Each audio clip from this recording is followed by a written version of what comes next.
And now, our feature presentation.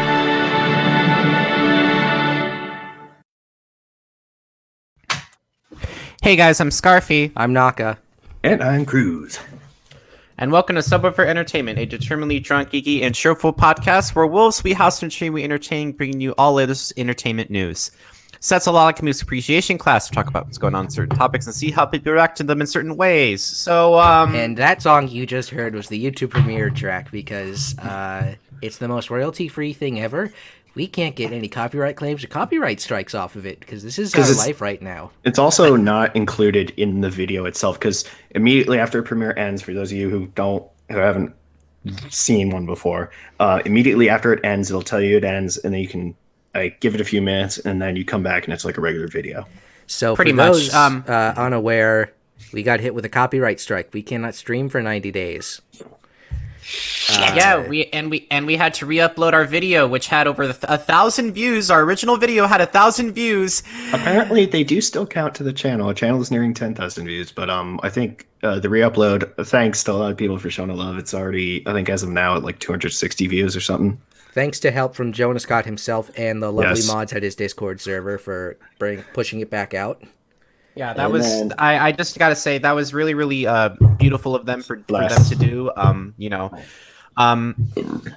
We are gonna be we are gonna be giving him thanks. I sent him a personal DM. I don't know if he ever responded to it because that was really. I literally just lost a lot of, I guess you could say I kind of lost a lot of what's the word I'm looking for? Drive. Yeah, I lost a lot of drive when our video ended up, happening.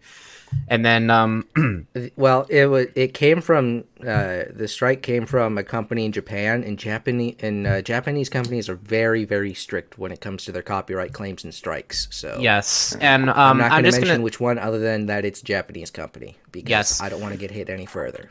Before we get started, I do want to say a big thank you to Naka for being able to basically, upload his entire video this entire time. It was a 7-hour process, but we had to let it marinate for a little bit. Yes, we did, but I just want to say thank you so much, Naka, for giving us your patience and giving us, even though we rightfully did not deserve it.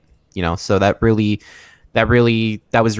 a lot of dedication, and I really appreciate that. I mean, I knew something was probably coming because we used it in the stream itself. It was probably only going to be a claim, but turned out it was a strike. And this is why I made the decision to stop using, OFP music, and that's why we only use elevator music, which just gets cut out anyway. Pretty much. So anyway, guys, Set this week is not brought to us by Streamlabs because in the Backstreet Boys reunion tour, which is going on right now, you need to save your money. I just watched the last episode of that today before we started. Yeah, we're going to be borrowing. Don't get tickets to the Backstreet Boys reunion tour as much as you want to. If you can't tell, it's a synonym for you know what. Yeah. We're just going to be we're borrowing the Game Grumps' coin. People are accidentally. I like that people are accidentally scalping tickets. It's going to be great. Can I get in line now to not see it? Yeah, it's called staying at home. You're like, don't tweet about your experience because then someone else might want to go buy tickets. So, guys, if you couldn't already tell, there will be no visible chat on our particular on our particular couple of episodes. We do have an announcement.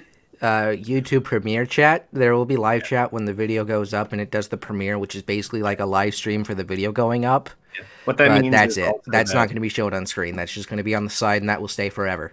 Yeah, I was going to say that it's on the side. So if you're used to looking at the screen for chat, you're just going to have to look to the right. It's like it's on that side. Yeah, we also do have a problem. Everything is tilted over to the right because we have the YouTube chat, which it's not working right now because we can't stream.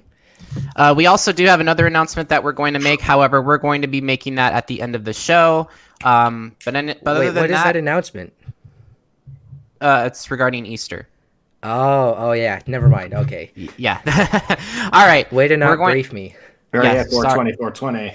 Well, you know what I mean. Other than that, we are going to start off the agenda with Cruz with music. Cruz, take it away. Because of the interview with Jonas Scott we had, which was awesome. That was not we weren't reporting on releases that day, so not too many. Just a few things piled up and some releases I want to talk about. Also, Testament, Titans of Creation, fucking awesome album. It rips. Shit. I brought up the visual a little early, but we're 5 minutes in. I don't want to Yeah, it's restart fine. again. Yeah, we're gonna go for some more mellow shit. The first thing, the Strokes, and yeah, this is what we're living in. The new abnormal, I guess, is a way to put it. Uh, as is the case with other bands, I only know this one because of Guitar Hero. However, the game did introduce me to Metallica, Slayer, Dragon Force, and some others. And a fun little thing at the Dragon Force concert, the singer was like, or the new singer Mark at the time was, well, new I say, but joined in like 2012, and he said it's like, oh, you all, because Fire and Flames, of course, is the last song they were going to play, and it was like, he's like, you all came here just for the fucking Guitar Hero song. Shame on you. Uh, all good fun. Two songs are available from the Strokes album, Bad Decisions, which sounds a lot like Melt With You by Modern English, though I suppose that shouldn't be too shocking because they are pretty similar bands. And At the Door, which I was a little weirded out by the synth intro. It sounded a little bit forced, but they do whatever they want. And the rest of it comes on April 10th. I thought I was going to say something and I didn't. I was actually looking at this album, and I was actually kind of surprised that this particular band has been around for a while, and I was more entranced by the visual style of they were kind of going with like a 70s sort of. Yeah, I noticed that. All the hairstyles and everything were there. The big glasses. Yeah, 70s splatterhouse. So I also want to say it's not like chromatic VHS effect, but like the fuzzy effect of that. Yeah, I got that too. Yeah, the VHS aesthetic. Yeah, pretty much. Actually, maybe it's Betamax aesthetic. You don't know. Yeah, you never know. Disc. Anyway, Laserdisc. Will this give me cancer? That's all I have to say. That's a Michael Winslow joke. By the way, stop burning down cell phone towers because you think 5G is going to give you Backstreet Boys reunion tour tickets. Please stop. If you're burning down cell phone towers because you believe 5G is going to give you Backstreet Boys reunion tour tickets, you need to stop.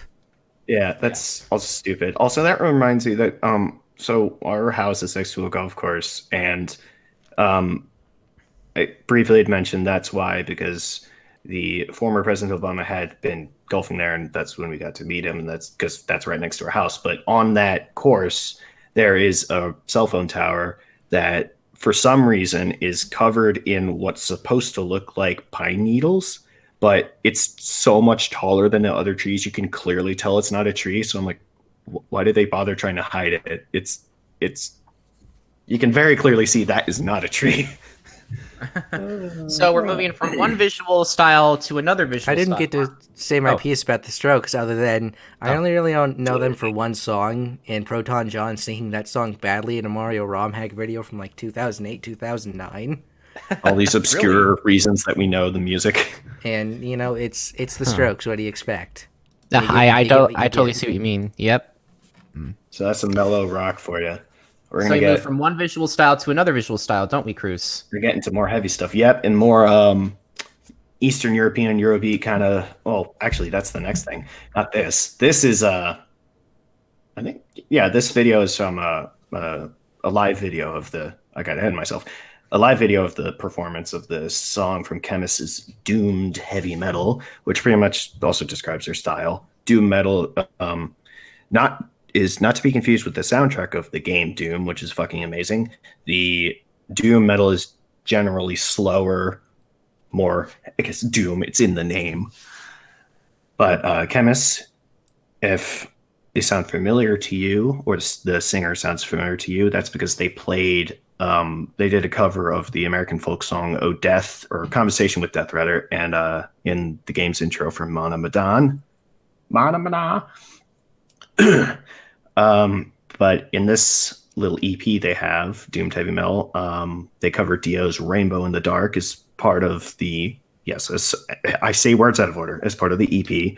The rest of it will be released on April 17th. I forget what some of the other songs were. I don't think all of them were covers, but this and one other I think was a cover. But yeah, I just listened to this while browsing YouTube, and I was like, okay, I'll get into this band more because I think that I enjoyed their thing, the intro song from Men of Medan, and they did a really great cover of Rainbow in the Dark, because normally it's well, the song is like, typical classic metal before it would be called metal, I guess. But also I think Puddles Pity Party Clown did basically a cover of it, and that was on Loudwire, and the guy has a really good voice.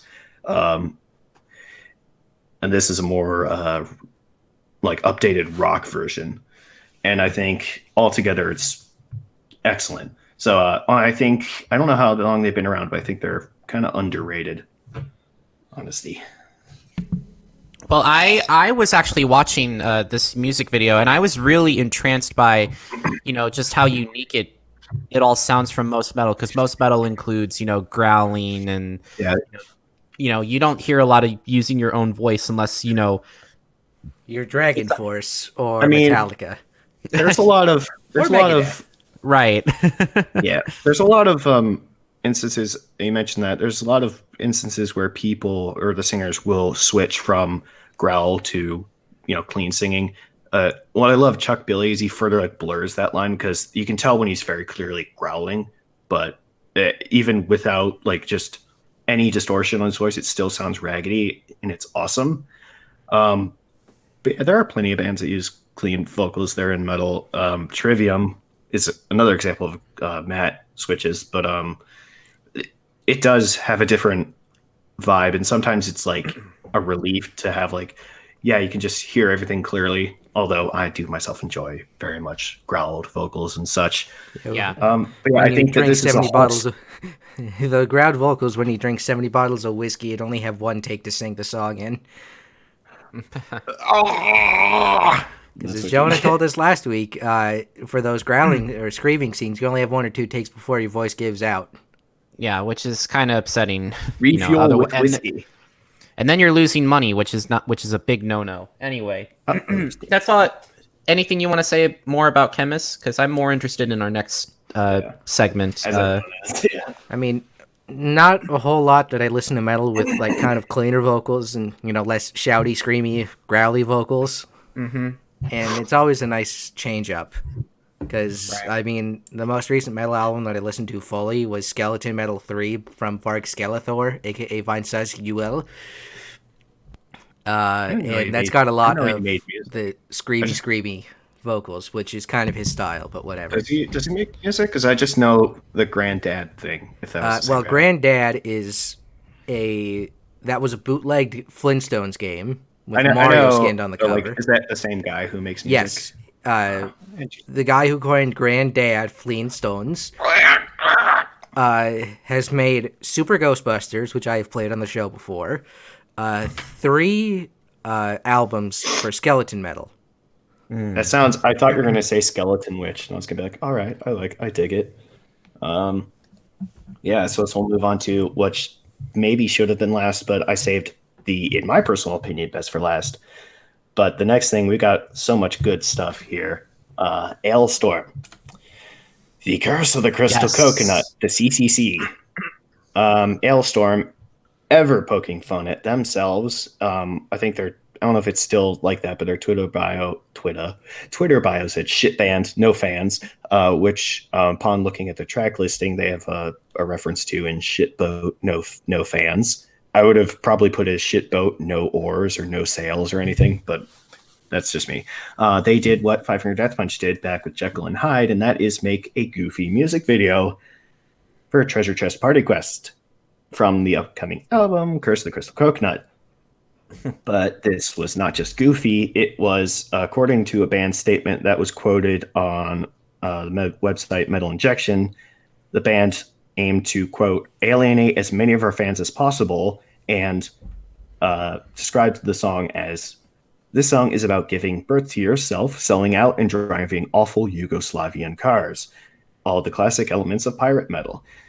And I suppose So basic. Go this ahead. really Well, does say it all.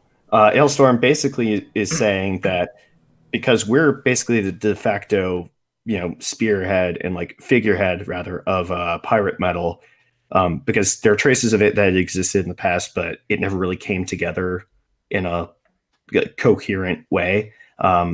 Ailstorm is basically saying, as they've always done, we can do whatever the fuck we want because we can, and we're going to have fun doing it. And I mean, the song is good. The music video is very entertaining, and if not weird, because you see the guy holding like a baby version of himself. If that's what it means by giving birth to yourself, they took it literally. But yeah, the rest of the album will be released on May 29th. We'll update if any other songs are released from it, but for now, it is only Treasure Chest Party Quest. so they're pretending to be corporate sellouts They're while doing a real big fish move. while trying to not be corporate sellouts. Yeah, exactly. I think that's also I what mean- Death Punch did with Champagne. It's like which I referenced earlier today. It was because it was I think Death Punch or Ivan said it was like basically their version of Joe Walsh's "Life's Been Good So Far," basically saying that like, yeah, I've got my fucking problems, but when you think about the big picture, everything's good. It doesn't matter if you quote sold out or not. It's like if you're doing well, then keep going. Um, and Death Punch made it through a hard time, and Curse the Crystal Coconut looks like it'll be a. I mean, here's the thing: there are some serious-ish songs on No Grave But the Sea, the last album, but of course, you had Fucked with an Anchor, which, and then the deluxe edition of that album had the entire track list, but the lyrics were replaced with dog barks. If that tells you anything about what Ailstorm is about, then if you want to have fun and drink rum, Ailstorm has got you covered. Maybe the curse of the crystal coconut is why he has been cursed for 30 long years. He lived with his curse because his vocabulary was stunted at birth from a witch doctor from over the seas, casting his strange voodoo magic on him. Now when he speaks, it's rather absurd. An endless tirade of four-letter words. He lashes out in anger at all in his way, shocking, unspeakable things that he says. Hey, I also love the Somebody's version getting of fucked that. with an anchor. I also love the version of that song that's like it censors all the words that aren't fuck or shit or ass. Cruz, And I it's always wanted amazing. to. Cruz, I always wanted to know what is your opinion on music that is trying to sell and not be about music. I mean, here's the thing: when that happens, almost never is it the case that they're self-referential about it. I guess the exception would be the song "Billionaire." I can't wait to be a billionaire. It's like, it's kind of like, I mean, not in a way that's like admitting you're selling out, but it's like trying to mask it as like this is part of the dream. Of course, inevitably, any band will get popular, and sometimes it gets to their head, and they do good things and they do bad things. Um, some of them recover, some of them don't. Um, with pop music, it's more about individuals, and so it's easier to get, I imagine, caught up in that because it's only you.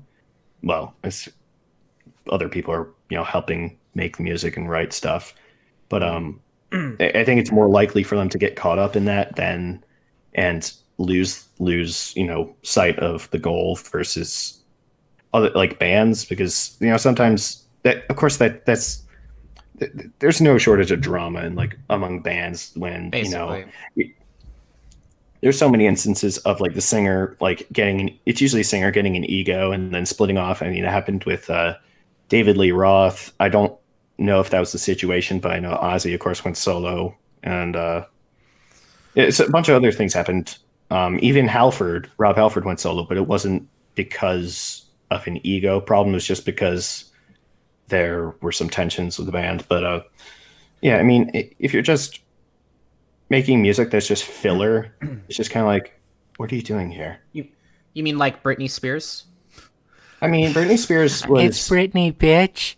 Britney Spears, I think, was a little before the time where all pop music was basically just trying to compete for how bland it was. And don't get me wrong, there are pop artists who do sound great, like but And I would point to usually Adele. I don't like. Here's the thing: I like her voice, but I don't. I mean, maybe she could sing you're like not a over. fan of this genre of her music, which is okay. Yeah. But I think that if she maybe sang something about like, she could do fine on like a symphonic metal thing, and like just like not because she's got like a booming or powerful kind of voice, or at least Pretty more much. so recently. And that could work very well because you can either go with that or like an angelic high voice or try to growl. Yeah, we do Yeah, have more music to talk yeah, about, though, of course. more music. Yep, let's not get too far carried away. But Yeah. even though at this time we are apart, the world is divided, but we are united under the 666 burning in the sky. So this kind of came out of nowhere. It was a surprise release, but creator, who was also due at some point to follow up 2017's Gods of Violence sooner or later, rumors set their new album for later this summer, but no official news as of yet that I have found. This is just a single, but does show that the band is still obviously working on stuff. Kind of what I mentioned there, the kind of where Trivium was like this past year, because they re-recorded a song, they made a new song, and they did like two other covers, and then they announced a new album. So they're kind of like trying to keep the was it momentum rolling. And this is also their first single or song at all with the new bassist Frederic Leclerc. Sorry if I butchered the name because I've literally like I literally met him like at the show, but yeah, he's now at the Dragon Force show. He is now with creator after their bassist who had been with them for I think 25 years had left, probably because he's like paid his dues and he's just cashing in his check. And I think they made a great choice because Freddie is very actually an interesting thing is that in an interview with Herman Lee, he said he didn't want Herman Lee, the guitarist, didn't want Freddie to be the bassist because he saw that Freddie was so skilled at guitar, he didn't want to limit him to bass. But if that just shows you because how much Dragon Force focuses on skilled guitars, with how Freddie sounds, it's how Freddie plays rather. It's a very good fit. And if you dig melodic evil thrash, then Creator, as you covered. And even though the world is divided, we are united under the 666 in the sky from 6 feet away. I mean, it does kind of like bring us a whole, all these other things about, what's going on. I really like the dark and gothic aspect of this particular, music. Millie is a great singer too. Naka, what do you have to say regarding this? Well, first of all, the world may be divided because of the Backstreet Boys reunion tour. The world is not divided when you listen to Creator. Backstreet Boys. Even though the album is world divided, that's 666 world divided, and you have to find unity under the Dark Lord. So Voldemort's here. What's your why do you not like the Backstreet Boys? I think they're a better band than say NSYNC. Do you not remember that we're calling the current situation going on in the world the Backstreet Boys reunion tour, right? Right, of course, but like, is that supposed to signify that it's a good thing or a bad thing? No, It's just a joke. It's just a joke. It was just the first like the artist that they thought of in the moment, and then that they just stuck with it. Like Gangnam did. I see what you're saying. But also, Creator, like even though it's talking about united under the sign of the devil and whatnot, or the mark of the beast, however you call it, it's more also it's an analogy to like the metal community. It's like how, you know, basically, I mean, pure like LaVeyan Satanist values are more like, trust more yourself. Don't worry about others. Just like work on yourself. Um, and that's kind of like what this is, but also that there's a lot of people who we're always, um, the male community is a community, and that means that you're always there for everyone else. And this is basically, as many other bands have done, like a testament to that kind of bond that, we are all here for the same reason, as was because Scarvy, you asked me about this earlier. I was thinking of a song to send, and one of them was One Against the World by Hammerfall, and that is like uh the song is basically the lyrics about the experience of being at a concert. Mm. It's like when the lights go down, uh metal like expectation, like psyched up expectations erupting in us all. And then it calls like the fans, Templars of the world, like raise your fist and shout out loud, kind of like hell yeah also goes ham on this, like saying like, yeah, we're all, the male family is what it is, and it stands strong even in the darkest of times. I do see what you say there. So, Yeah. Shall we move on to, let's see, first, second, third, fourth. Oh, Fifth. this lines up perfect. Fifth. Yeah. Yeah. So ever aware of the times, Havoc returns with their fifth album, Ayo. following Conformicide. Don't you love it when everything just falls into place? Yeah, it's the fifth. It's the fifth album, and it's the fifth album we're actually talking about on the show. On Continue. April 5th. Yes. The fifth, and the fifth. On April 5th. Who knew? You know, Creeps. today Yep, is, creeps, the sweeps, April and the 5th. creeps. It's the 4th month, 5th day. 4 times 5 is 20. It's 420 today. It's always 420. Someone will always be able to like math that out, and like today is 420 ish. Anyway, Like- continue. Yeah, ever aware of the times. They're very politically conscious band, and more so that I mean, it's kind of like, I know I criticized Lamb of God for being like the whole "Make America Hate Again." They like jumped on that bandwagon, just kind of put that in the vocals or the lyrics, and but Havoc does that in a way that makes it less direct, but more profound. If that makes any sense, like Intention to Deceive from the last album was about fake news, and it was saying that like that we are determining what you are supposed to think. And then Hang 'em High was about politicians betraying, for their own greed, and like trying to basically, it's summed up by the enemy is not coming from overseas. Basically just making the politicians pay for greed. Oh, you mean kind of like what they're trying to do right now that we're not going to get into? Yeah, I mean, this just like, it really just like poured more gasoline on the fire. But what the time we're living in, whether you find yourself more to the left or right, it can definitely be described as the post-truth era, where it's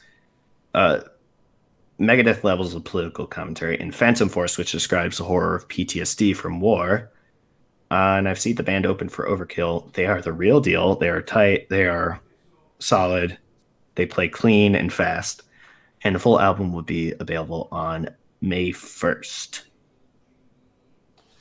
Okay, so I was actually looking at this particular album. It looks great. I I wish there was covered more. by its book. I wish I could say more about it, because I don't know much more about Havoc, because I am more excited about these next two pieces of music that we're going to be talking about. But hey, Havoc is there. Naka, you want anything to add there? With the politically charged kind of Megadeth style, like, Holy Wars and stuff like that. Holy Wars. Because, I mean, if you think about it, the Holy Wars were basically just Christians being Christians.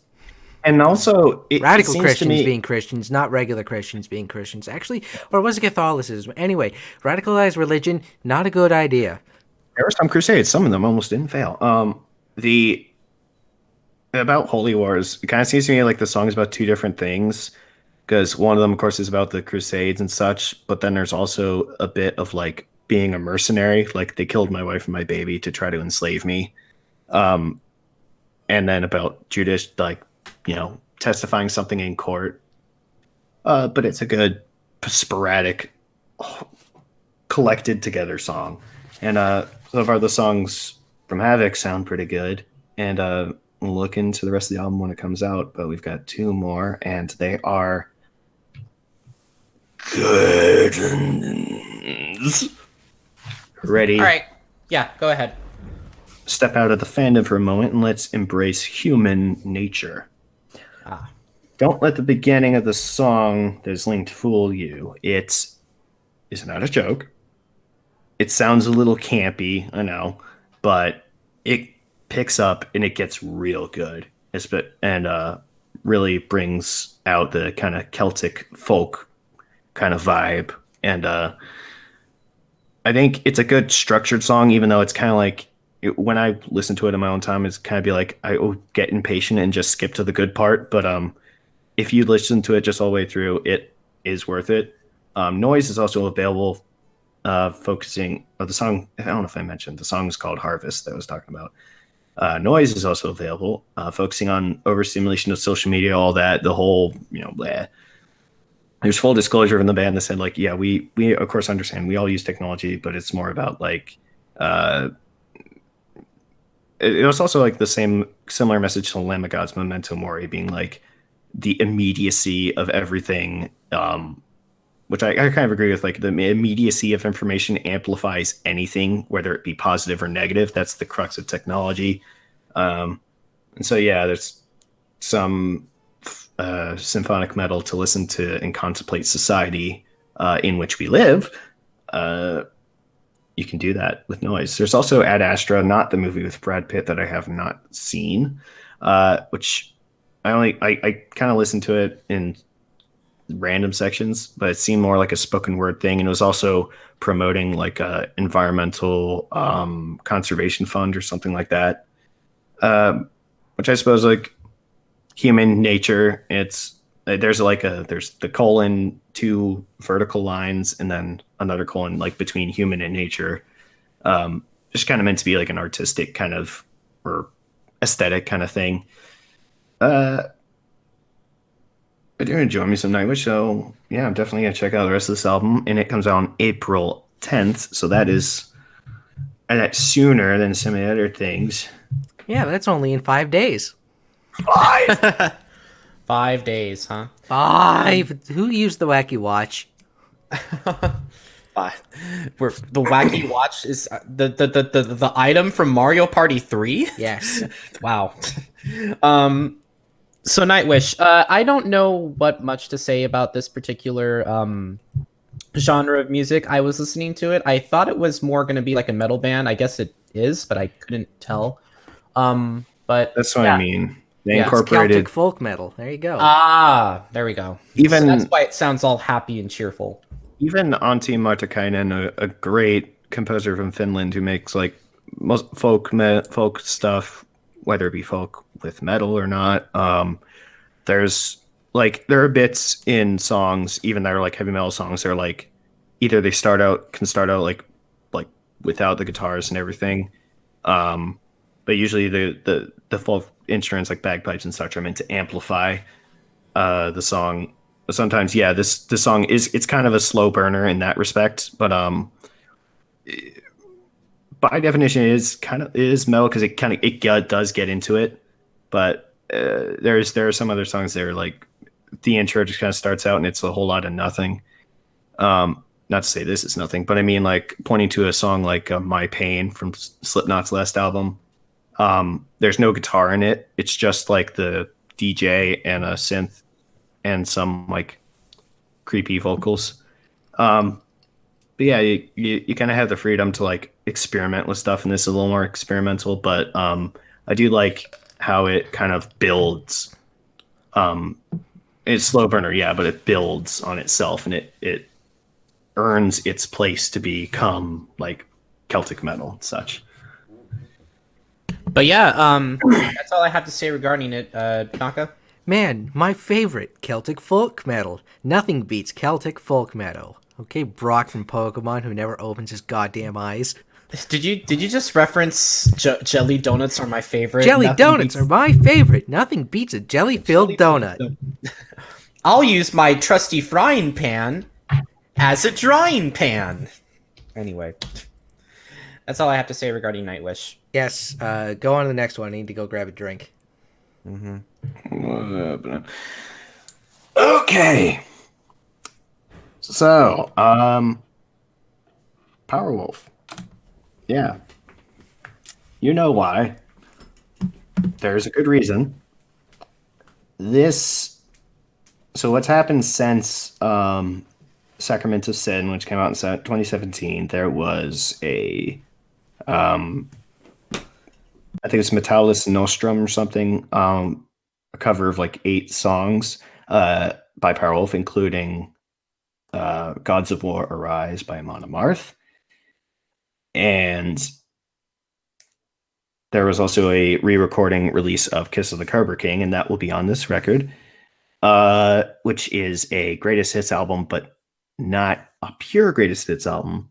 Powerwolf have re-recorded some of the songs, though a majority of them are just the same from the original album. So if you already have them, don't get them. Just get the new ones. But if you want a good idea of what Powerwolf is about, this is good. I know it's a meme, but like starter kit for listening to Powerwolf. It's got most of the new stuff, but some deep cuts like Lupus Day.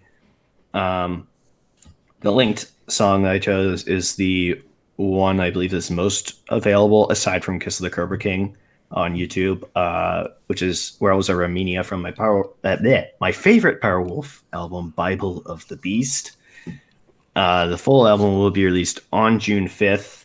A lot of, I believe most, I think there might be one or two like a new quote new songs on there, but I believe most of all this stuff is already out. But if you are either have not listened to Powerwolf, or you want to hear updated versions of some of the older stuff, either way, this is worth checking out. And that'll be June 5th, so that's in quite a while. But we'll have a little reminder, I guess later on.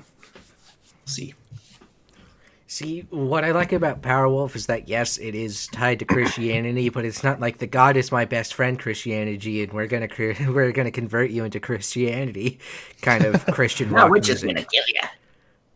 And if you don't, we're just gonna kill you because you chose the wrong God. Come with the killers with the cross. Yeah, this is The werewolves of Armenia. What? The other bandits of the wild. What? Werewolves of Armenia. They got to get revenge after the Armenian genocide, which is terrible. Makes sense, right? I don't know if they're all werewolves, but I mean, it's a little less on the nose than would be of saying werewolves of Transylvania. I mean, and what I didn't understand, Maybe or Armenia is just a secondary Transylvania location. It's like if Transylvania gets invaded, they go to Armenia. Yeah, when Pennsylvania gets invaded by Hungary again, because Hungary wants Transylvania back, because it used to be Hungarian. What kind of caught me from surprise, because I read as a horror fiction class, as part of the horror fiction class, the original Bram Stoker's Irish Dracula was, I mean, the author is Irish, and Dracula apparently commands like an army of wolves or something. I was like, really? That's a thing that happens? I never heard about that, but it's cool. Twilight movies are all bullshit. Yeah, the vampires command the wolves. We all know this. Apparently. Bram Stoker's rolling in his grave. But yeah, Bram Stoker, he was Irish, but he lived in Britain for a while. And like the city, I forget, not Wembley. It's something in the city, but that's where he lived when he was living in England. But yeah, there's also some like folklore mentions and stuff in Powerwolf songs as well. But yeah, this is a good collection of their songs, and I'm gonna try to listen to the other. I don't know if there are other re-recorded ones that are not out, but yeah, I'll definitely check out the stuff that I don't have and just like pile onto my collection of already a number of Powerwolf songs. I mean, it makes sense, but hey. Is that all for your music today, Cruz? Well, that'll be it, and we Well, got a wait, little, we got a little bit we forgot one thing that isn't on here because Danny Sexbang of Ninja Sex Party has right. done an acoustic guitar cover album with Super Guitar Brothers, and the single, I guess the single from the album, is "Kiss from a Rose," which is a cover of Seal, the Oh, Seal song "Kiss from a I Rose." love that song, dude. I I thought you love were gonna, I thought you were gonna say because I didn't listen to it, but I saw NSP post a video of a song called "I Don't Know What We're Talking About." But yeah, they that is a thing that is on YouTube now. And I believe that's coming out what April 24th. I can double check. But we'll talk about that when time comes. But for now, there was a Nintendo Direct Mini that we missed when we had our special episode. And also, side note, Resident Evil 3 Remastered came out, and that's from what I've seen so far, it critically and financially so far, it hasn't had the same success as Resident Evil 2 Remastered, but it's still very, very it's doing very, very well. Oh, it's doing very well. Like, a lot of people were talking about this game. If people weren't talking about this, well, one other game that we're supposed to talk on the show, but we'll save that for later. People were talking about Resident Evil 3, which was absolutely, a lot of people are saying, wow, this actually improved and did a whole lot more than the original did. Yeah, I think we also missed Persona 5 Royal as well, but Isn't Persona 5 Royal just like the game with some added content? I'm confused. it's kind of like a remake, quote unquote, of Persona 5 with a new character and much more content. But Remastered. we now have to move on to the Nintendo Direct Mini, which we did miss because we had Jonas Scott on the show, and that was an interview, not our typical episode. Correct. Keep in mind that with these games releasing, they have their release dates. They are subject to change because of the current Backstreet Boys reunion tour going on. Yes. So just take what I say with a grain of salt. But for the first thing that they opened up with was Xenoblade Chronicles Definitive Edition. It's a remaster for the Switch and any and all DLC included with the game releasing on May 29th, 2020, which includes the new Future Connected DLC. So, guys, if you don't know about the Future Connected DLC, basically what it is that there was a hidden piece of land that the developers were supposed to make, but they scrapped it partway through development because they ran out of time. Well, they finally added it back in this time, so we'll get to be able to see that, and I'm really excited to get my hands on this copy of the game. I have a Xenoblade shrine that I just have hanging that I kind of want to build because I love Xenoblade. It's one of my favorite series of all time. But hey, you bet your ass I'm getting this game. I own the Nintendo Wii version. I own the 3DS version. I'm getting the Switch version anyway. All right. But anyway, 2K Games is releasing all the BioShock games, XCOM 2, and all of its stuff that goes along with it, and the Borderlands Legendary Collection, which is the first game, the second game, and the pre-sequel. So Borderlands 3 is not coming to the Switch yet, but I may want to. I probably kind of want you to steer away from Borderlands right now because the CEO of Gearbox, Randy Pitchford's a giant dick. But I digress. They're coming out sometime in the future. We don't know. I just heard Pitchfork and Giant Dick. Randy Pitchford is not a good person. Oh, I completely misheard that. Let's see. There's some Marvel Ultimate Alliance 3, the Black Order DLC, which I believe has already come out. This DLC was the Fantastic Four and Doctor Doom, plus 2 other packs. I think one was the Punisher and the other one was X-Men related. Punisher. And then we move to Shinsekai Into the Depths, which is a deep-sea exploration platformer game set underwater, because you're part of the last of the human race who are forced underwater, and there's big sea monsters that you have to fight. So Subnautica. Also, It's kind of Subnautica, but it's a 2D, 2.5D platformer. When you said Doctor Doom, I remembered that because one of the metalworking places Aaron turned at, the first we helped them move from, other people helped them move, but me and my friend did intern there when at the old location and new location. At the old location, there was a metal Doctor Doom mask hanging on the wall. I thought it was really cool. Yeah, he's got the what's called Quiet Riot mask. But Shinsekai Into the Depths is out now. Animal Crossing New Horizons has the egg day update that's kind of messed up drop rates. You can go fishing and find eggs. You But have that's you have no idea what it's like. Anyway, continue because I've been playing You that don't game know what for it's a like while. to be an egg. the event is going on until April 12th, and there's going to be an update later in April with Earth Day events planned. The duplication glitch for bells is not available anymore, guys. So stop. I at least knew about that. Good I job. mean, you do. I mean, here's the thing: people are either getting bells from selling turnips or catching a whole bunch of tarantulas. Which I just saw if you- someone tweet, they're ready for their turnip prices, and they're just standing in a field of turnips. which is and turnips are expensive to buy them. They're very expensive to buy. So I don't just know bought how like the 1,000. I don't know how the economy in the game works, but I imagine that can It's every easily morning be and capsized. It's every morning and every afternoon. You'll get 2 different prices. So that's about it. But anyway, Next up is Good Job, a physics-based chaotic job simulator available now. And then next on the docket was Catherine Full Body, a remaster of the weird platform puzzle game Catherine that came out years and years ago for the Switch. It's coming out on July 7th. What were you trying to whisper? I was trying to speak. Always a pleasure, Catherine. What? say it in English. Always a pleasure, Catherine. The house party. I cannot get over that. All right. Well. All right. Got what Matt Bragg has been doing. All right. Ring Fit Adventure now has a rhythm game mode along with new voices and language options.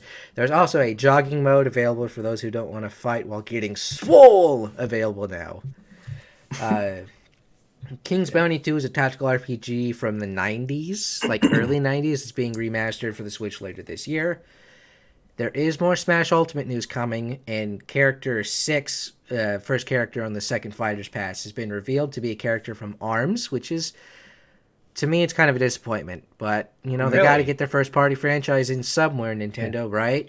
I mean, they have 5 more chances. I can't honestly think of any other, aside from Waluigi and possibly Gino, if I'm really stretching it that far. I can't think of any other characters. I think I saw a good one that was it was just a fan made animation, but if Doom guy, the Doomslayer, was in it, it makes a lot of sense because his final smash would be the BFG, which basically would do a shitload of damage to everyone. But he has like the super shotgun, the chainsaw for close range stuff. It's a very cool animation. I can send it to you after this, but yeah, I think Doom guy would be very cool, but I don't know if that's at all likely because they seem to be going for a lot more obscure characters like from ARMS.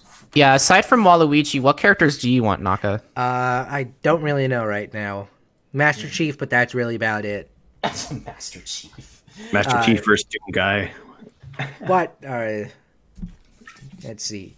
ARMS, speaking of ARMS, there was a free game trial that's going on, and it ends tomorrow, April 6th, and we're recording this on April 5th and hopefully having it out on April 5th. Yeah, we'll have it out today. And so, yeah, if you have Nintendo Switch Online, you have like 3 hours to try to play it and see if you want to buy it later in life. But, yeah. You just get to punch some shit, I think, with like your fucking slinky arms. Yes, basically, that's what ARMS is. Yeah. Bravely Default 2 is a sequel to Bravely Default, a really, really good JRPG on the 3DS. It's a sequel to Bravely Default.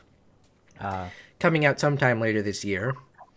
And then we move on to definitely something that's a lot more casual. It's Tabletop Classics, a 51 tabletop game collection for the Switch with games like Go, Dominoes, Blackjack, Connect 4, which is 4 in a row, Shogi, Air Hockey, Mancala, and more with local and online play, available June 5th. To be honest, this looks really amazing because I really want to get it, but I'm looking at the price for it. It's $40, and I'm like, really? Like, I mean, it's 51 think games, about it, and it's also not like the fucking like Dendy cartridge that the Grumps had with like 999,999 games, but they were like all repeating the same 10 games. However, I do want to learn how to play Hanafuda, so if that's a thing, I might just pick this one up. See, it's really. 51 games, but like all these a lot of those board games you actually need to go out and buy stuff for, because a lot of people have decks of cards for stuff like President and like Blackjack and things like that. Right. So And not everybody has Connect 4, so like it's you don't actually have the game in front of you. You're not playing it like in person. I mean, technically you are, but you're not. It's good for casual, and I think it's good. It's very good for casual players, and that's fine with me. I just hope that they'll like teach you how to play the game if you don't know Oh, how to play. they probably will. Yeah, I mean, which yeah, is probably a I've will. big. never heard of either. Was it unless you have told me Shogi or Mancala. Moncala is like this I board do think game. it. I'm not sure how far it is in development, and I really think they should have pushed this back. So like right June. now, It'll be released on June 5th. it's June But 5th, but like I feel like they could probably push it back. I don't know. Again, I don't know the logistics of everything, so take what I say with a grain of salt. But I do think they could have pushed it out to about now, so that because people are at home. Or Grain of Old Bay, if you yes. prefer.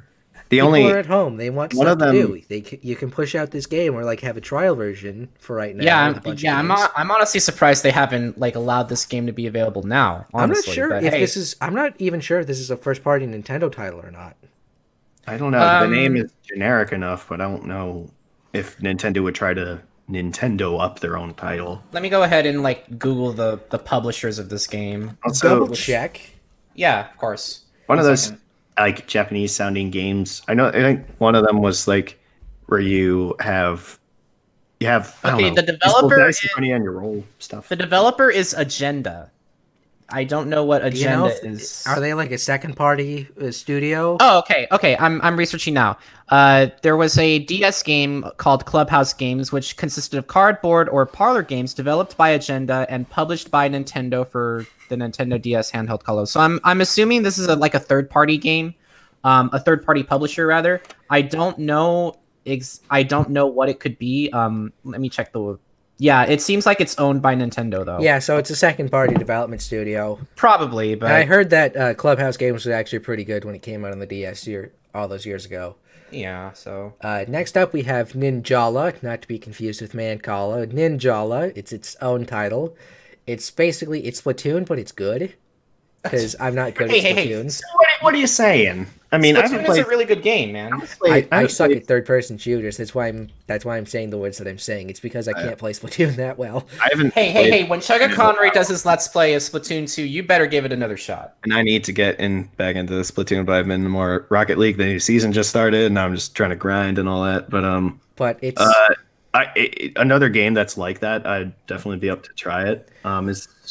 This is a 4v4, 4 versus 4 PvP title that's a mixture of like Jet Set Radio Future, Sunset Overdrive, and Splatoon, coming out on May 27th, and it'll be free to play, which means there's going to be a lot of microtransactions. Yay. Yay! No. that's not good. Star Yay. Wars Jedi Knight Academy is out now for the Switch, with Star Wars Episode 1 Racer coming soon. Don't know when. Yeah, wasn't that a game for the Nintendo 64 in the Yes, arcade? Star That Wars was Episode 1 Pod Racer. which was which despite the movie, it's actually really It's really one of the well better done. N64 games. Wait, Yeah. the pod racing arcade game. I Yeah. played. Yeah, I played that. I liked the one, the ship with like the four giant engines, but they would always just like be bulky and run into everything. Yeah. Panzer Dragoon Remake is a remake of the original that came out years and years ago, and I believe that was a Dreamcast game. Correct me if I'm wrong. I believe that if that wasn't a Dreamcast game, it was on the Saturn, because I know Panzer Dragoon Orta came out on the original Xbox. Yeah, Wasn't it Panzer Battalion. Wasn't it also on the Dreamcast? I forgot if it was or I not. think he said it. But I think the original Panzer Dragoon, which is what this remake is based off of, came out on the Dreamcast, but Panzer Dragoon Orta came out on the original Xbox. But Panzer Dragoon Remake is available now. It's a timed exclusive for the Switch, so it will be coming out later, but I don't know when. A lot, like 18 years since the original. That's crazy. Yep. That's a lot. I That's mean, a yeah, long but time. you consider like Doom is still going. Well, there's like a huge gap all between that. Orta and the original, between there's like- Orta and the remake of Panzer Dragoon. So Yeah. if there's a whole gap in nothing, then it becomes like, oh, where did this come from? So we come to the section of the Nintendo Direct. It's like, what's coming in the future? And other than one game that I have out of order, the rest are in order. Trials of Mana is coming out April 24th, 2020. For the first time in America, I should say, because the original was in Japanese. We didn't get this game when it came out, originally. So Burnout Paradise Remastered is being ported to the Switch sometime nice. this year, so I will be picking that up. I imagine, yeah. Fuse is coming out fall 2020. Elder Scrolls Blades supposedly spring 2020, but Bethesda And spring is almost over, so what's taking almost so long? over. We have 2 months of spring, dummy. I'm well, yeah, Just but because we're not in college. yeah, but it tends to end like immediately. Usually, when June starts, it's already summer, so it's like I It don't know. feels like the equinox or like whatever the other thing is, because I'm dumb. It feels like it's like you're at least a week into the next season before that actually happens. I don't know. That's just me. Anyway, Let's see. 40K. Warhammer 40,000 Mechanicus, May 2020. Vigor, closed beta starting April 9th. I'm not sure how you would sign up for that. Saints Row 4 re-elected. Fourth Saints Row title basically being ported to the Switch. It's out now. That came out on the 27th of March. The Legend of Heroes, Trails of Cold Steel 3, which I think we talked about. If we didn't talk about 3, we talked about 4 on the show. I do remember that that series being talked about on the show. That's supposed to come out on June 30th, 2020. Mr. Driller, Drill Land is coming out June 25th. And Minecraft Dungeons sometime spring 2020. Keep in mind that everything that I just said, dates are tentative to change because of the Backstreet Boys reunion tour situation. correct. I don't know if because a lot of people I guess are also being encouraged to buy digital copies now. I don't know how much that will affect sales because of course they want to sell. Oh, hey guys. So I knew the Legend of Heroes Trails of Cold Steel 3 sounded familiar, and for whatever reason I decided to look Jonas Scott up, and he actually did a voice role in that game. Well, Yeah. So for whatever reason, I looked at the person we just had on the show. It's like, well, I mean, didn't we? I made a joke about this. It's like Jonas Scott was kind of the person. It's like you don't know that he was in something until you look at it like a while after, and you're like, wait, that was him. right. Well, go ahead and talk about I guess the there last is- thing. There is Pokemon Sword and Shield expansion pass info, mainly about the Isle of Armor, but when we get closer to the actual release date of Isle of Armor, which is slated for the end of June, we'll talk about Isle of Armor then. If you do purchase the expansion pass, that's basically the bundle for both expansions, before August 31st, you get exclusive Leon gear for your character for Pokemon Sword and Shield. That's all for this tiny Nintendo Direct. There's one side note. So yeah, when is the Gen 4 remake coming out? Because I'm still not getting this game unless all the Pokemon are in it. So I mean, Wow, somebody's a little butthurt. look. I'm not gonna let this go. I am not gonna let this go until Nintendo decides to put all the Pokemon in it. maybe things can change, but I don't know. I mean, honestly, the limitation doesn't bother me in and of itself. What bothers me is some of the choices they made with like, really that one? It's like, but this Pokemon would be perfect for this. You mean like Vanilluxe? The ones that really grind my gears is there's no fucking Aggron. I want my fucking tank and I want it now.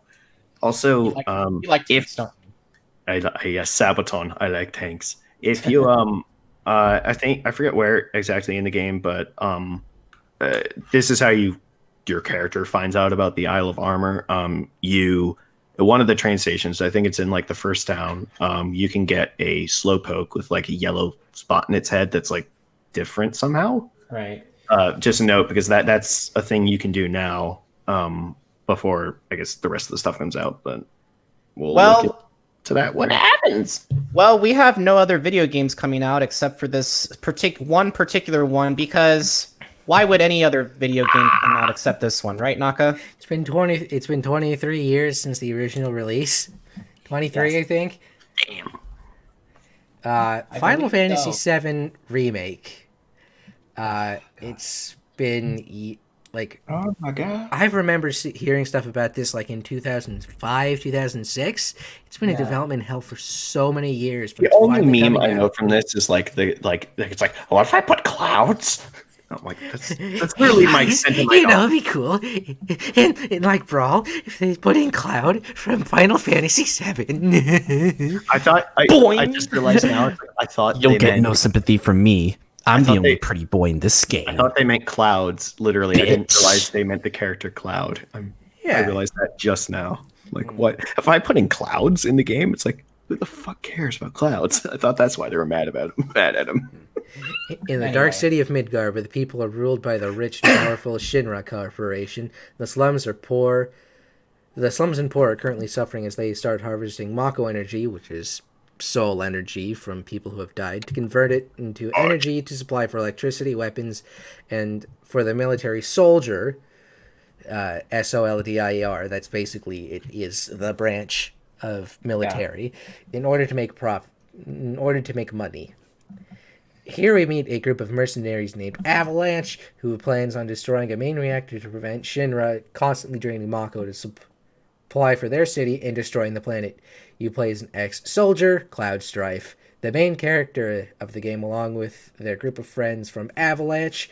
Cloud carries a huge Buster Sword to attack and defeat enemies within order to ambush the point of objective. I'm just going to move this over to a second monitor so I can read it a little closer, Right. and then zoom it in.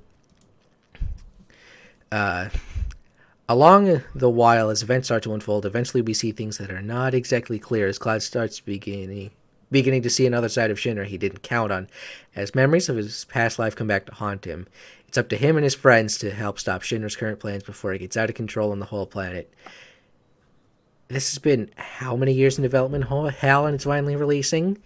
Right around E3 2005, it was said that there were talks of it being development with various teasers over the years until 2015 when it was officially announced. It was supposed to come out in 2017, then it Then it got didn't. delayed. Then it was supposed to come out in 2018, then it didn't. Then it was supposed to come out in 2019, then it didn't. Then it was supposed to come out in March, then it didn't.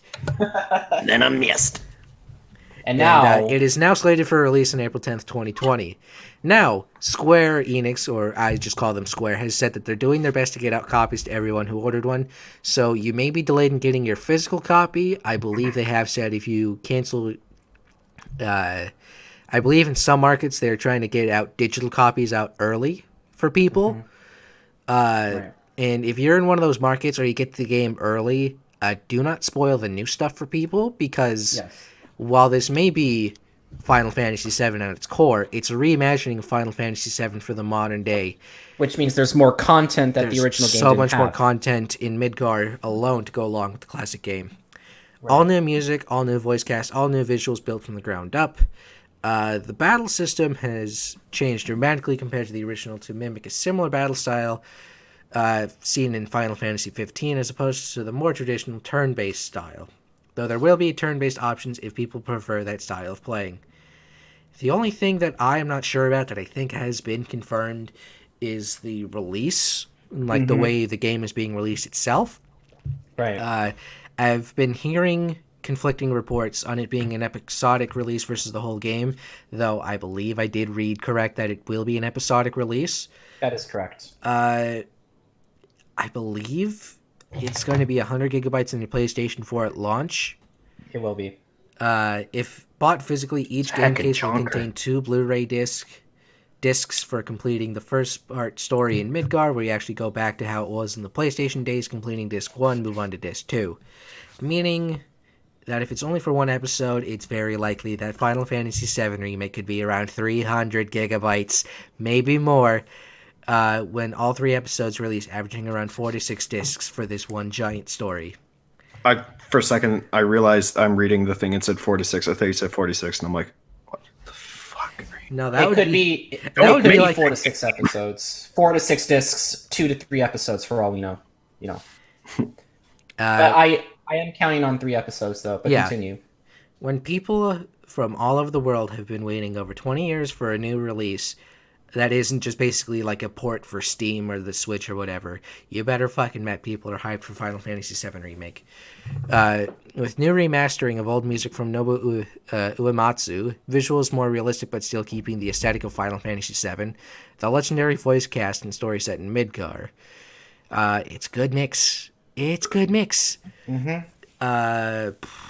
A demo for the game has already been released if you'd like to get a feel for it and for how the experience will truly be up until a certain point, because of course the demo. Reports have indicated that some people have gotten the full game earlier than expected, only because of the Backstreet Boys reunion tour situation that we're still in. So if you got it early, you're lucky. If you didn't get it at launch, which is slated for April 10th on PlayStation 4, you can either be patient or refund the physical copy and switch to a digital version, which will still take a pretty fucking long time to download. Either way, it's up to you, but don't bitch at people who are just doing their job trying to make you happy. Final Fantasy VII Remake is screaming on the PlayStation 4 on April 10th, 2020. So I've actually played the original Final Fantasy VII, and I've been debating on my head whether or not I really want to get this particular game. It's not my favorite Final Fantasy because that title still belongs to 6 for the SNES. 3, I still have to play the rest of the 3D, traditional 3D games before I actually make a full, before I make a full, distinction as to which 3D Final Fantasy I get. I'm just going to say this right now, guys. You owe yourself to play the original if you haven't played it. It's really good. I really like it. I even joked to Naka that I will literally buy him the game on Steam if he plays it and streams the entire game and finishes the game, on Steam, which I think would be great. He plays it on Twitch. He has a camera. I tell him what to do, all these other things. I want to experience it on my own. Yeah, it's like a thing that back when Smosh Games was actually really a thing called backseat gaming, where you had to do whatever the other person said. And the funniest example of that was when there's a guy in Dishonored pissing over a wall. The guy just Spartan kicks him into the ocean. So, I don't want a backseat game, but at the same time, it's I do want you guys to experience the game. I understand. You want them to see all the good shit. It's like the frustration when you're watching someone play a game that you like, and they're like, "How did you not find that?" It's like, well, they'll find it in their own time. Unless I ask for help, don't backseat game, please. That's only if you actually want to play it, because I really want you to, but the original anyway. But But that is it for video games this week. And Scarfy, do you have a quick update? As more movies, I do have an update regarding Hollywood. It's still closed. Obviously, there's not much going on. I do want to talk about something that is really important. Movies and trailers are still being delayed and postponed because they're not gonna put a trailer up. They can't put a lot of trailers up when Hollywood is closed. So I'm gonna go ahead and tell a story. On Wednesday of this past week, I already told this to Knock and Cruz. I was laid off. I lost my job. Not because of any reason, but because of the current Backstreet Boys concert that we're having. I filed for unemployment in hopes that they'll be able to tie me over, and I was able to score a small grant for the time being after being let go. I'm trying to stay positive. It's been hard. I don't get to go out as much. Well, got to get that in somehow. Yeah. Anyway. But yeah, just trying to do everything I can, and that's really all I can say, and I hope things will turn out for the best. And once again, I want to thank Naka for taking the time to re-upload our video, even though he didn't have to do it. No, it's our biggest episode. We kind of have to leave that up one way or another. I mean, it still has potential to also again become the biggest episode. I think the top thing, the announcement was at 400 something views. This one could pass it, or that one could pass it. Well, let's hope so. We could get views on this one too. Because that episode where we had 1,000 views, that was a big one. You're never going to be able to replicate, and that's what made it worse. That the process of what happened when I found out it was struck down, was I was upset because you hear a lot of YouTubers talk about like, oh, it's only numbers. It really is only numbers, but for that to The only thing happen, we have are those numbers, man. for that to happen to us ever in the conceivable universe was insane. And technically, the achievement cannot be taken away from us. But I feel like I compared it a little bit to the ending of, if I can spoil, full spoiler warning for Ford v Ferrari. It was like It's not a spoiler for a movie. It's the way that things played out at Le Mans in '66. So Yeah. it's not really a spoiler if the event happened 54 goddamn years ago. I guess for people who are interested in the movie, but it's like that Ken Miles was leading the race, and all the American cars crossed at the same time. All the but Fords crossed at the same time, but because Bruce McLaren, there was a scoring error because Ken Miles actually, I don't believe, ever fully gave up the lap. But in the end, it was ruled that because Bruce McLaren had traveled further than Ken Miles, because he started, further back in the back, in the line. That's that he literally was it. declared the They took winner. it away because of that. But Ken Miles is like, you know what? I was screwed out of it, but don't blame Bruce. Don't. We Listen all. to what I say very carefully, and I don't guess report false information in the news. I guess the one thing that I can talk about regarding film updates is that I don't know if other companies are doing this, but Disney Plus is putting certain movies on their streaming service early that were actually not supposed to come out that early. Like Onward. Yes, which is actually kind of surprising. And then there's the people like University. There are the people who think, like Universal, they think that they can charge us $20 for a 48 rental service for one of their new movies that just came out. That's not even that's like double the price of purchasing a movie on Verizon Files on demand. That is double the price of purchasing. Renting is like $5. Yeah, and But it's got to be the theater experience, so that's why they're charging $20 is because they want to try to make that movie theater money. I understand. Well, I understand the.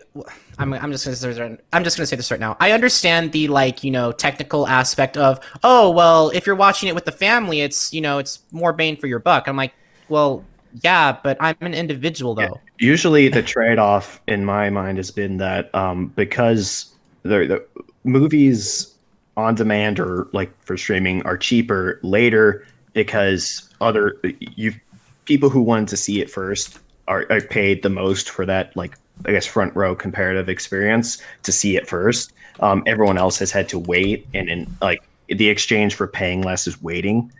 Right. If you take that away, it doesn't make sense anymore.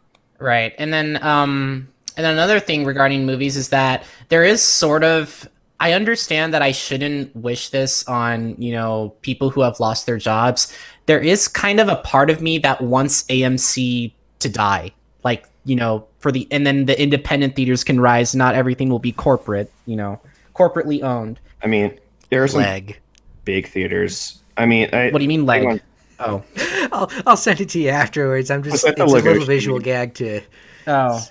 There's a Legoshi meme. And but really, guys, really. I do kind of wish that there is a part of me that does kind of want, AMC to die, but at the same time, I don't want movie theaters to go completely away either. I don't think that's going to happen, at least not very soon, because there's still a monopoly that I guess Hollywood in general has over how film is distributed. Of course, streaming services are available. But usually those are tied to, the bigger corporations that actually produce AMC stock right now is like $2.24, which is kind of upsetting compared to like what it used to be. The movie theater near, of course, I'm not going back there anytime soon because we're on lockdown. But near McDaniel, the theater, it was Regal, but now it's owned by a company called RC. But it's kind of just small theater. I think actually it's got quite a few. Yeah, Regal Cinemas are now owned by a British company. Really? Yeah, we talked about this on an earlier episode. I remember talking about it. They are owned. Regal Entertainment Group is owned by Cineworld. There's some independent things. Oh, wow. I think it was where I saw Exutopia actually in 2016. It was I think it was called Cineplex. I think that was the name of the place. It's in Millbury, Massachusetts. But yeah, like I said, there is kind of you know, there is kind of a hope for me for, we shut the, big corporate movie theaters down, and then we just, have all these independent theaters who, decide to exist, which would be a great thing, not gonna lie, but then we would have Disney owned corporate movie theaters, which would really suck. I mean, I don't think that. I mean, if AMC dies, I don't think that would like entirely solve the problem because, of course, you have franchising. I was thinking of the word. I mean, here's the thing. I'd be okay with someone like Netflix independently owned, right, but under the Disney banner, so to speak. I would be okay with like someone like Netflix owning movie theaters. I don't know about you guys, but that sounds like a great idea for me. But hey, then we can like use our membership to actually go watch a movie that way. That would be interesting. Although, like, it would be an ironic defeating of the purpose of Netflix is like to be in your home, but if you could use like your subscription to something, an online thing, say like Disney Plus, if you have Disney Plus, then maybe get a discount for any Disney movie you see at a theater. Just an idea. Of course, not gonna happen now, but that is it for this week's episode. We have an announcement because Easter is next weekend. We have decided that we can't really go out and be with our extended families, but we're just going to take the week off because it's Easter and just stay be with our folks. And just for the record, I have to bring this up. If anyone decides to go to church, please don't.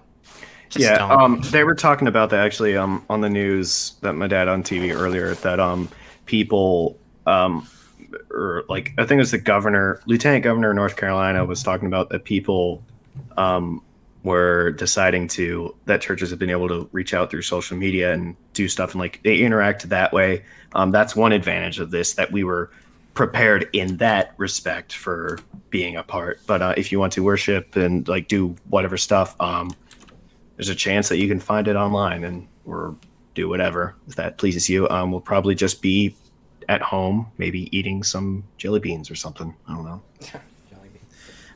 But no, seriously, don't like church is a gathering space. I know it's like it'll be different because it's like, oh, it's a church, but no, don't be those idiots. It is a gathering space.